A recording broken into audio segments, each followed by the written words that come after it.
I wasn't happy with what I was doing. College is not going to give me a placement. I need something to make money. It was like a very small pay. I started with 3,500 a month. I tweeted a lot of bullshit. I tweeted Rajma Chawal is way better than Chole Chawal and stuff like that. And how Delhi has better South Indian food than South India. I got a lot of hate for that one. Whenever I would fill those internships or gig application, they would ask for Twitter weirdly. Because when you start building at an early age, तुमको बहुत advantage रहता है उस चीज का. To be very fair, I have always chased money in some way. This one guy commented, "You are good at vlogging, but not good at designing. I think you should just leave designing." Oh, that God. hit me so hard.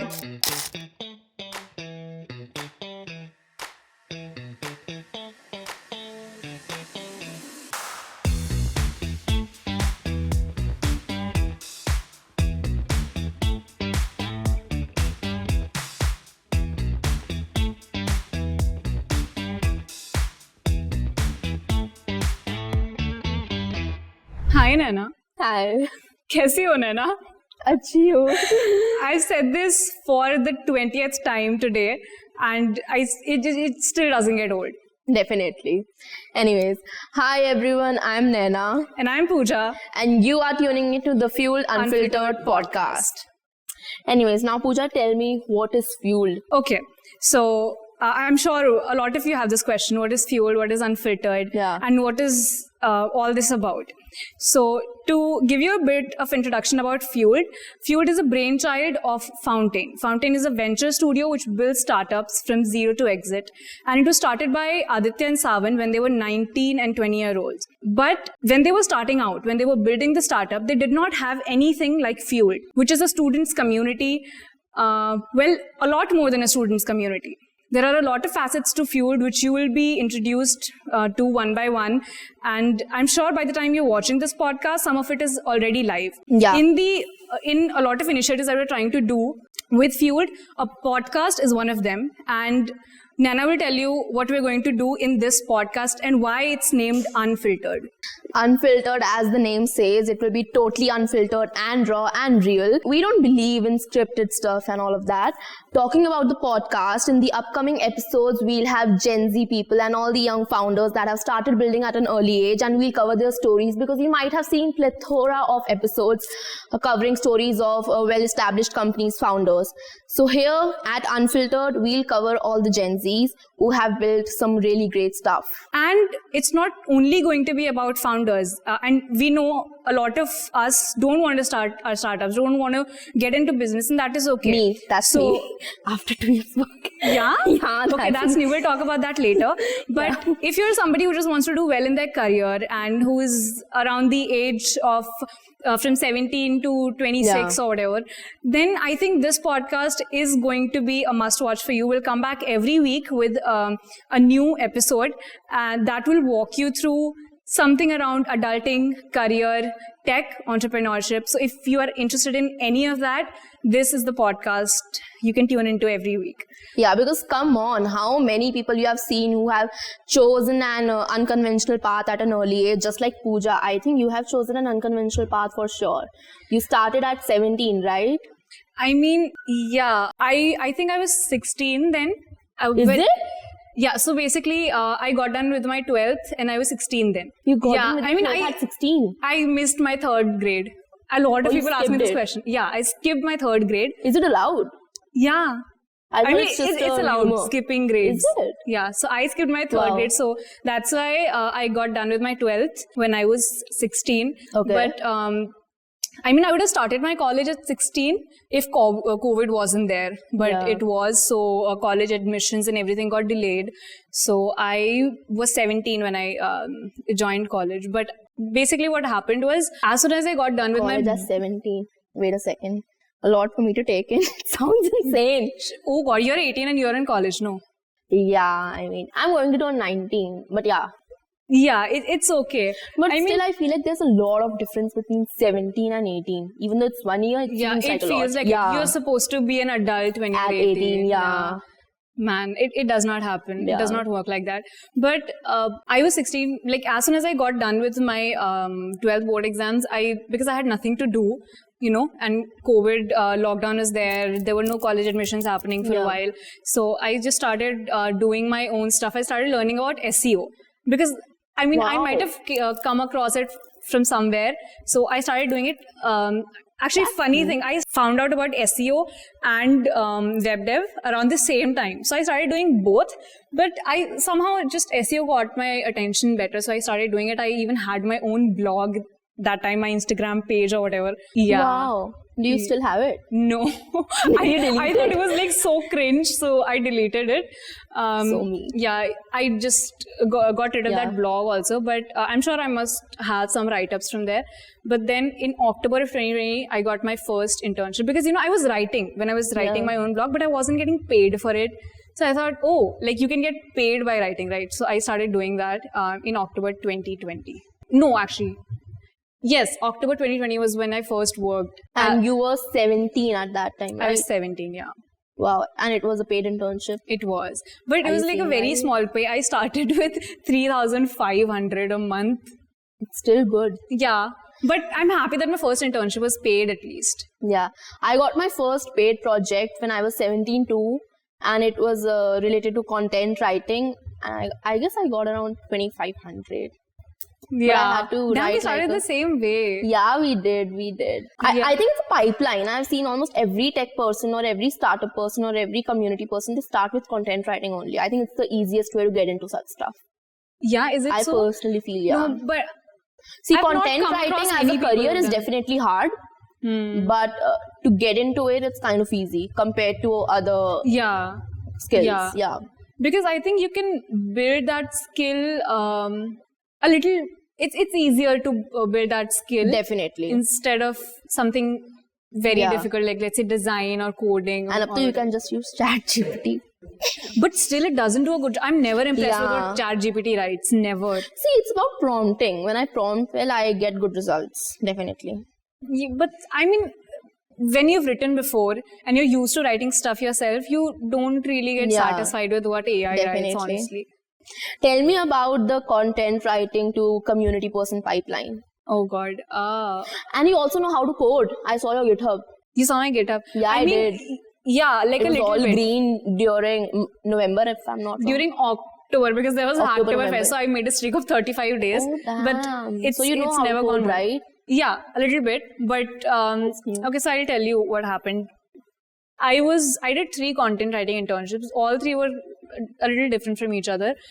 First one was with a digital marketing agency. The next one was kind of a marketing content writing. And then third was with Pocket FM. Wow. I worked as a creative writer there for around 6 months. Okay. And after that I quit because I wasn't having fun. And I was in my 4th semester when I was doing that, and I just realized, okay, I have just 2 semesters left and I need to find something that I can work on after I've graduated. Yeah. And content writing didn't seem like it. Like I can still do it. I enjoy writing, but it's definitely not something that I want to keep myself limited to. Want to do something full time. Yeah. So in June or July of last year, I quit that internship at Pocket FM. And that's when I started getting involved in communities. Last year I started getting involved in communities and they were very fun because I come from a non-tech background and I knew I wanted to get into tech. So the only way for me to make friends and connections in tech was through communities. So I started getting involved in them. I started going to meetups and they just seemed very interesting. So I started volunteering also.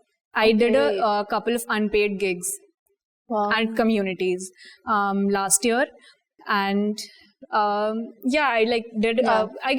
got a couple of experiences just to show on my resume. And in April, I joined FuelEd as a community manager.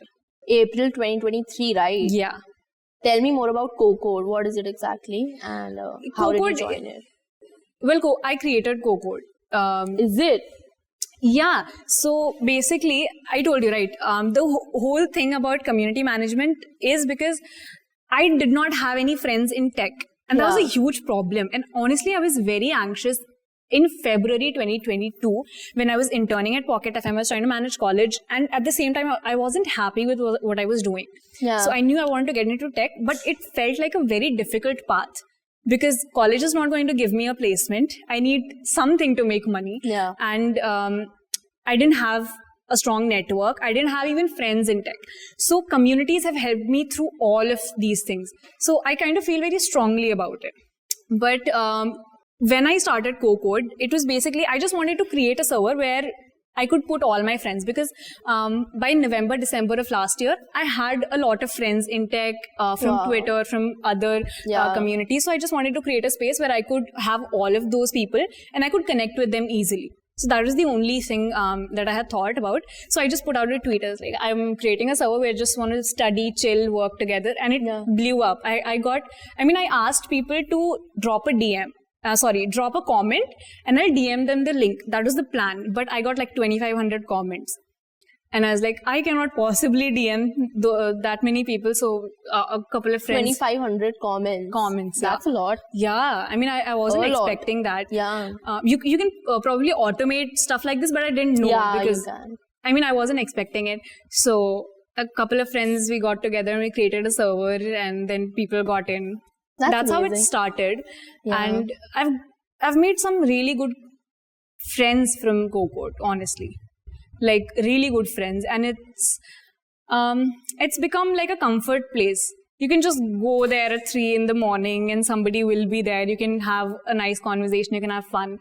So, and it also worked as a really strong proof of work for Fountane, right? Yeah, it did. So what happened was when Aditya was hiring in public, right? So one profile that was growth marketing. So that was the only thing that I think fit for me. And I was kind of desperate for a job, honestly, because I was very anxious. It was my last semester and I was like, I'm going to graduate soon and I need something. Yeah. So I DM'd him. I was like, I would like to do this or whatever. And he's like, okay, cool. We'll roll out the forms tomorrow. You can fill it. I was like, yeah, okay. And then he rolled out the form and I did not fill it because it was a very extensive form. Did you see it? Very extensive form, and they even wanted a video in the end. I was like, okay, I'm not going to do it. Keep your growth marketing internship. But, and then Aditya DM'd me saying, I didn't get your application. Oh my I was like, shit. I was like, yeah, wait, karti hu abhi. And then I filled it. And then we had a chat about community management or whatever. And he asked me a couple of questions about CoCode. When did you start it? He even saw the Discord and he felt that it was pretty extensive. And he liked it. So it just worked as a proof of work. I didn't even have an interview. We just, Is it? Yeah. So Aditya and I was talking about CoCode and he explained to me what he was trying to do with FuelEd. And then I think we had a call. It was kind of a behavioral round and chat, but all he did was he asked me, what's your story? So I just kind of told him what I was doing, and I think he liked it because that's what happened. And then the only thing he did for the rest of the call was explain to me what FuelEd is and what he's trying to do with it. And I really liked the idea of an invite-only community. It was very new for me, and I really loved it. So here we are. That's a nice story. Yeah. Also, since you emphasize so much on making friends in tech, I wanted to ask a few questions related to it. When did you join Twitter? And do you think Twitter helped you in making friends? Because personally, it helped me a lot. Yeah. I mean, 99% of my social life is through Twitter and because of Twitter. I've seen that. You have like a big network. I joined Twitter 3 years ago, but 3 years? 3 years ago, but I didn't tweet. Like I just made an account. We have a lot in similar. Yeah, I think everybody's Twitter journey is like that. They make an account and they forget about it. Yeah, and they are inactive. But I think I started tweeting 2 years ago. Okay. But I was just doing that for fun because it's fun to tweet. I mean, shitpost. Yeah, I was doing that mainly, and I think when I was around at like 2,000 followers, and whenever I would fill those internships or any gig application, they would ask for Twitter weirdly, and I was like, my Twitter, I can't show you my Twitter. It's embarrassing. Like it's cool, but it's embarrassing to be put on a job application. And then I started kind of changing it as like, okay, I need to make it presentable.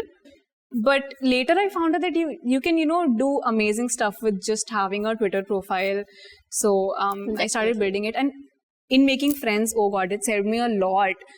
Discord and Twitter, both of these things have helped me a lot. If you were to choose between the two of them, you would choose Discord, right? Kind of hard. I would choose Twitter. Would you? Yeah. Because I thought you would choose Discord. I think you make better friends on Twitter. Because, you can see, if I want to be friends with you, I would see how you talk to other people, how you interact with their tweets, what's your vibe. It's easy to relate to a person on Twitter. To analyze. And thus easy to make friends. So, yeah, for sure, Twitter. Definitely. That's a nice story. Yeah. We should move on to you, probably. Okay. If any of you don't know this, Naina is going to move to Bangalore soon. And she is what? 18. Soon to be 19. But she's 18 and she's moving out of her parents' house. It's insane. Being Indian, first of all, and at such a young age. So, my first question would be, why exactly? Why are you moving out? When I decided to go for a hybrid college, I eventually realized that I am choosing an unconventional path, and it won't be easy, and it'll come with a lot of problems and hardships, right? And somewhere deep down, I knew that I want to live a college life. If not a college life, somewhere, remotely similar to a hostel life. And I guess that's when I realized that I want to move out of my house, and I want to live alone. I want to live in a PG. I talked to my mom about this, and I told her that I want to move out, but I'll move out in Delhi, within Delhi. She said it doesn't make any sense, and the obvious connotation, log kya kahenge, wala thing. And honestly, it made sense to me as well. Why would I move out within Delhi since my parents live here? Why would I spend my money exclusively on myself and the rent and everything? And I realized, okay, I do have a lot of friends in Bangalore, and I pretty much feel like my social life in Delhi has been boiled down to zero. Not zero, but somewhere near to zero, because of lack of freedom. And then again, most of my school friends and my college friends have not college friends, but school friends have moved out, and I don't really have friends at college. I do have friends, but you don't go to college often, right? Yeah, I don't go to college often. Yeah, that's the point. And I do have a lot of friends in Bangalore, and most of my friends who live in Mumbai or Gujarat, they are about to move to Bangalore very soon. Right. So I said, okay, let's take this decision. But I'm moving out for only 3 months, and then I'll see if I'm liking Bangalore, and if I'm liking the fact that it's burning my pocket, then I'll extend it. But as of now, I'll move out for 3 months. I thought of renting a 3 BHK flat at first, but then I was like, no, let's just go for a PG as of now, because I'm not really sure if I would want to extend my contract. But yeah, I'm kind of nervous. Honestly, I'm really nervous. It's okay, you're going to be good. Are you going to live with someone or just you in the PG? I live with Tanya, who was a former co-founder at TweetsBook, and Nada, who is one of my friends. And she's a coder, and etc. Yeah, I checked her. Yeah, she's amazing. Yeah, I live with them, and I think it'll be pretty fun. Somewhere I feel like in PG, your private space get compromised a lot. But I'm pretty much okay with that because I'll be living with my friends. It'll be a new experience, and if you're just experimenting for the first 3 months, it's okay. Yeah, I'm mostly going to Bangalore to network and for freedom, of course. Okay, coming to networking, I've seen that your Twitter is kind of raw. Yeah. It's not like you post threads and 500-word threads. Twitter tech pro. You're not that, but you still built a decent following. A good following, in fact. So how did you do that? Yeah, it's a funny story. So when lockdown hit in 2020, I downloaded Twitter. I was at my relative's house, and we were discussing how a lot of teens use Instagram or TikTok because TikTok wasn't banned back then, right? So we used to discuss about it, and I was like, okay, I'll download Twitter.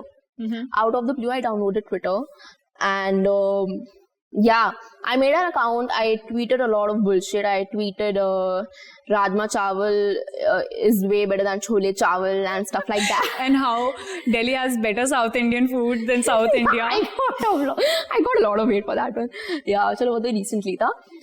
But yeah, I tweeted all of this stuff. But then I just left Twitter because I didn't delete my account, but I deactivated it for some time, for like a year, because I was so bored, because my timeline was filled with a lot of politicians' tweets, right? And I was that happens when you initially join it, right? Yeah, and it was somewhere my fault because I followed a lot of politicians and I was down back then. But yeah, so I became active on Twitter during 2021, and I started using Twitter a lot. I started going to meetups. So during 2021, it was my 12th standard. Like my 12th standard recently started, right? And I used to shitpost a lot about my 12th standard and how it's so hard and how maths is so hard, etc., etc. And I used to post vlogs. Like, yeah. So there was this one pre-board exam, I guess my English pre-board exam, and I wore a ripped jeans to my school and I vlogged that. What the heck? Hey guys, that sounds so American for some reason, breaking the school dress code. Oh yeah, I vlogged the whole thing. I vlogged my journey from my home to my school. I was walking. I want to watch it. And before giving my maths pre-board exam, I posted that on Twitter. I don't know why. But yeah, I think people liked my authenticity. Okay, this is a very self-centered thing to say, but never mind. No, you are authentic. People like my authenticity and they liked how I just shitpost and I tweet without a thought. So for 3 years, my bio was, so when I was 16, my bio was I am 16 and I tweet without a thought, without a second thought. When I turned 17 on 27 July 2022, I changed my bio to I am 17 and I still tweet without a second thought. And when I turned 18, I hit around 10k followers and I was like, nahi, ab to bio achhi karni padegi, ab kuch zyada hi raw ho gayi hai. That's when I realized, okay, it's time. So, same story as yours. When you start getting followers on Twitter and you see a lot of recruiters ask for your Twitter account, you have to somehow maintain that parity between being professional and being a shitposter. I didn't want to leave my shitposting side. I still wanted it to be there, but then I wanted to bring in my professional side as well. Yes, I do stuff. So what I saw a lot of youngsters who were like 15 to 17, they used to build a lot of stuff. So I came across this one startup named Bash, which was being built by 4 of my friends, and I was really inspired by them. That's when I decided that I also want to build a startup. One of my friends named Shruti, she contacted me and we started building Intrazeel. And yes, it's true, I have also a history of a failed startup. But yeah. What the heck? How did I not know about it? Yeah. This is just before TweepsBook, no? Not just before TweepsBook. Wait, it was in 2021 actually, not even 2022. Because I spent majority of my 2022 building TweepsBook. So the Intrazeel thingy was in 2021, around August or September. Yeah, that's when I realized that I want to build something too. At that time, I was 17 and I was like, because when you start building at an early age, तुमको बहुत advantage रहता है उस चीज का. Yeah, because people notice you. But why were you into this? I mean, as a 17-year-old, why weren't you thinking about school and instead building something? See, to be very fair, I have always chased money in some way, because I wanted to buy a lot of stuff jo I didn't feel comfortable asking from my parents, and I was like, ab to main hi kamaungi. So before joining Twitter, I also had a YouTube channel जिसपे I used to post a lot of dance videos, but I deleted all of them because someone on Twitter found out about it and I was pretty embarrassed. That's another story. But yeah, we started building Intrazeel. So what we did was we built a community. We built around 1,000 followers on Twitter. I used to write a lot of threads around it, and I started designing also. So that's when I got introduced to designing, because I used to see a lot of people post Figma screenshots. Yeah. Before that, I did shoot my shot at coding, but I didn't quite like it. But when I saw a lot of people posting Figma screenshots, I was like, okay, this is something new. I should try it, because I just found it enticing, right? So I went on YouTube, I searched UI UX design and everything, product design, and I came across a bunch of YouTube channels, and that's how I started learning designing, right? Yeah, I started liking it. I used to post my Figma designs on Twitter, got a lot of constructive criticism and even hate. So when I posted my vlog, that Rip Jeans wala vlog, this one guy commented, "You are good at vlogging, but not good at designing. I think you should just leave designing." Oh, that hit me so hard. You should never take Twitter hate seriously. People just do that for fun, actually. Yeah, I know. They get a kick out of it, no? Yeah, and at first I used to get so affected by Twitter. I don't know why. You know, this one time, I think some guy commented something like, "You are a shame to the tech community." Did he? Yeah, he mentioned some other girl also, who I'm not going to take name of. And it's like, you both are just shame and just go off of Twitter, delete your GitHub. I was like, what? Tell me why are you even saying that? Tell me the name afterwards. Yeah. Damn, that's harsh. Yeah, I mean, I didn't care actually. Yeah, as you should. But that was stupid. That's I harsh. mean, when you're not used to it, you let the hate get to you. But yeah, I used to get affected a lot, honestly. So yeah, we started building IntraZeal, but over the time we realized that IntraZeal, we tried to build a platform for paid internships, like Internshala, but for paid internships. Oh. Okay. Yeah.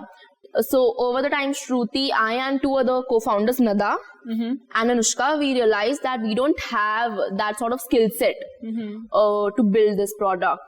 And we decided to drop it in between. And I remember I used to receive a lot of DMs around this. When are you launching IntraZeal? What happened to IntraZeal? And I was like, I just used to ignore them most of the times. But yeah, I knew somewhere I was accountable, and all of us were accountable. And yeah, I was like, "Theek hai, ho gaya." But you dropped that project somewhere. Yeah, we dropped that project. We had a lot of hopes though. Yeah, I started focusing on design and everything, and I was like, "Ab main sara time hi design ko devote karungi." And I started upskilling a lot. And then cut down to March 2022. Ansh approached me and the whole TweetsBook thing happened. So he was like, "Okay, listen, I want you to design TweetsBook V2.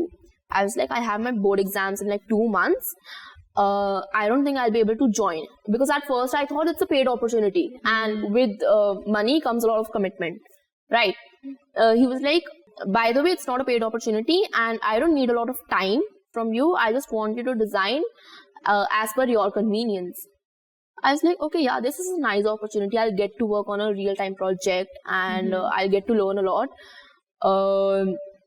And yeah, that's when I joined TweetsBook and I started designing. V2 was very shitty in terms of design because I was still upskilling, and getting to design a real project was kind of hard for me. But somehow I managed it. And yeah, as you know, I was designing the whole product during my board exams. Yeah. You used to get a lot of shit from my mom for the same, but whatever. Yeah.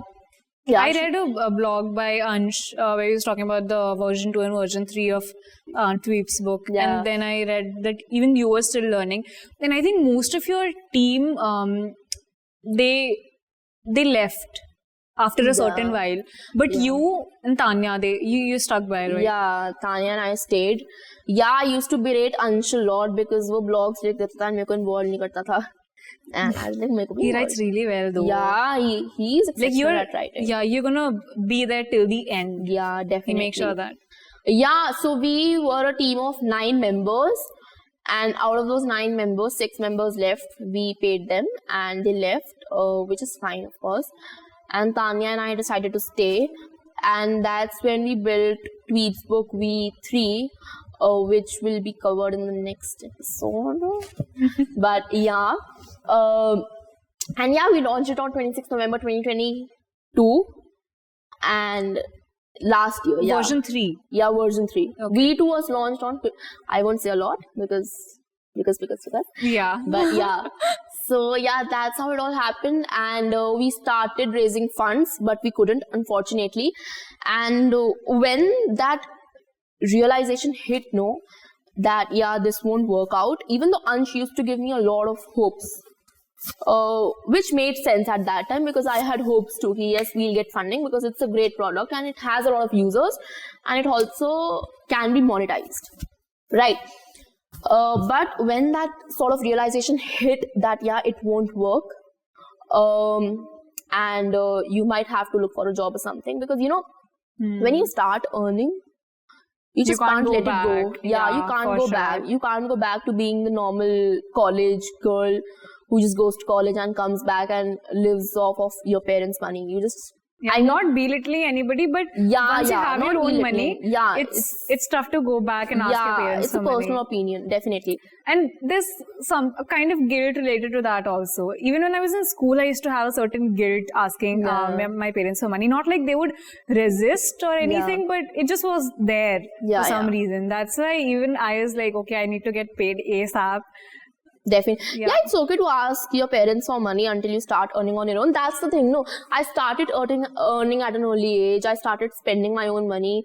And the kind of realization that you have that, you might have to go back to square one. Yeah. That just hits so hard that you get this inner motivation to get back to it, get back to earning.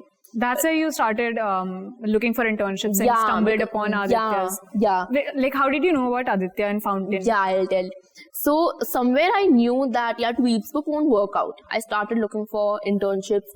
So, I knew that having a following on Twitter will get me somewhere, will get me a job. At least that's what I thought. But it didn't.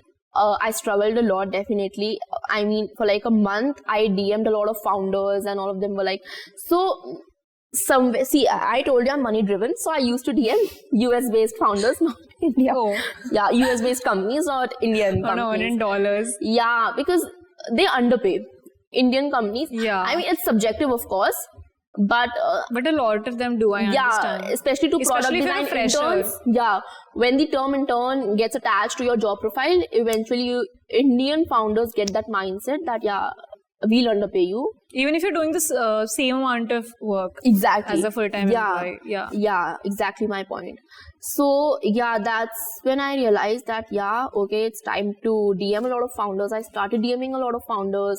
I used to get a lot of rejections. But then this angel, Aditya, I DM'd him and he was like, okay, your profile seems interesting. They were actually hiring for junior designers, not interns. He was like, we are hiring for junior full-time designers. I thought to myself, do I really want itna money ki I would leave my freedom and commit to a company for 8 to 9 hours? I realized, no, I would definitely want an internship more than a full-time job. Yeah. And I told Aditya that I'm actually looking for an internship and not a full-time job. He was like, okay, sure, let's get on a call. So so he connected me to the HR at Fountane, Swati. We talked a bit on WhatsApp and she was like, okay, you have a call with the senior designers, the senior UX designer Pavitra and the senior visual designer Srinivas tomorrow. And I was like, fine. I was honestly quite nervous because this was the first time I felt like I had some hope at getting a job after all those rejections. So I got on a call with Srinivas and Pavitra and the call went quite well. I especially went to a cafe nearby my home to attend that call and surprisingly it went well. They asked me a bunch of... There was no surprises. It was supposed to go well. Yeah, but I was quite nervous. I don't know why. Because you cared about it. Yeah, because this was my first time giving a proper design interview call. Also, I did my internship during TweetsBook wala era as well. But that was for like 2 to 3 months, I guess. Yeah. So, I thought it went well and it actually did. Post that, Pavitra told me that you'll get an assignment. And I was like, okay, sure. I was kind of nervous, but somewhere I expected it because, I'm an intern. And he sent me an assignment. I did it. And then Aditya was like, let's get on a one-on-one call. And at that time, I lost my shit. Because CEO ke saath call hai, how will I do it? Yeah. Right? But we got on a call, and trust me, it was the most chill call I've ever had in years. Not even kidding. Aditya is such a chill person. You know, when we were gonna have this call, Aditya and I was very nervous, right? Yeah. Because, well, for all the good reasons. But it's about when you're in a conversation, Yeah. it's about how comfortable that person can make you. And Aditya, I think, is the kind of person who would make you very comfortable. Definitely. And if a conversation is not going well, it's never just one person's fault. Yeah. It's like what kind of space you create for that person that matters. Definitely. Not even for a second, Aditya made me feel like I am the CEO of the company and we're talking to the CEO of Fountane. Actually, you know, the day when Aditya and I had this call, I had one more interview the same morning did you? for a job, right? Yeah. And I took that interview and I like completely bombed it. It was very shitty. I didn't get that job, of course. But in the same day we had Aditya and I had a call, and those were like two completely different calls and two completely different experiences. Yeah. And not speaking bad about anybody, but I just tried to compare both of these conversations, and I realized I am the same. You know, I talk to this person just how I talk to Aditya, but it was still different because both of these people created a different kind of space for me. And so that gives a lot of insight for me, like to how I want to be around other people. Let's say if I'm talking to you, I want to make sure that you're comfortable, right? Yeah. I'm comfortable. Yeah. Yeah. Yeah. So Aditya DM'd me and I was like, yeah, sure, let's get on a call. We got on a call. He said, talk about your journey. I said, yeah, sure. We started talking about my journey. I gave a one-liner about TweepsBook. I was like, itna kya emphasis dalu, because mostly he'll be interested in me and me as a designer. Yeah. Because like a design, I'll put a lot of emphasis and show my work. But TweepsBook itna kya dalu? As soon as I got done with that one-liner, he was like, wait. Elaborate more on TweepsBook. I started elaborating. I said, yeah, this is how I built it. This is when we launched it. And yeah, Ansh is my other co-founder, etc., etc. And we listed it on acquire.com already. And we also got an asset purchase agreement from a person whom we found on acquire.com. Mm-hmm. Right. We were about to sign it that night. The night I got on a call with Aditya. And Aditya was like, okay, listen. I said, yeah. He said, can you not sign the API today? I think I might have a better offer for TweetsBook because we tried building something similar 3 to 4 years ago, but it didn't succeed. And we will come with a better offer memo tomorrow. We'll send it to you by tomorrow. Me and Savan. Mm-hmm. And you're finished. I went bonkers. I was like, yeah, done, sure. Done. Yeah. Imagine working at that company who acquired your startup. Yeah. Yeah. Because I did have a lot of emotional attachment with Tweetsbook, you know. I spent almost 1 year building it, right, with Ansh. And I'm sure Ansh did too. So yeah, post that call, I DM'd Ansh and I was like, Ansh, do you know what happened? I told him. He was like, yeah, sure, we'll wait for a day. And next day, we got an offer memo, a better one, of course, in monetary terms and in general terms as well. And yeah, we decided to proceed with it. And I got the internship as well, and our startup also got acquired at the same time. Such a good day. Yeah, it really was. And post that, I went to Bangalore for like a month and burnt all my money. I also mentioned my Twitter thread. Yeah. Yeah. I've read that. Yeah. Most awaited thread of tech Twitter.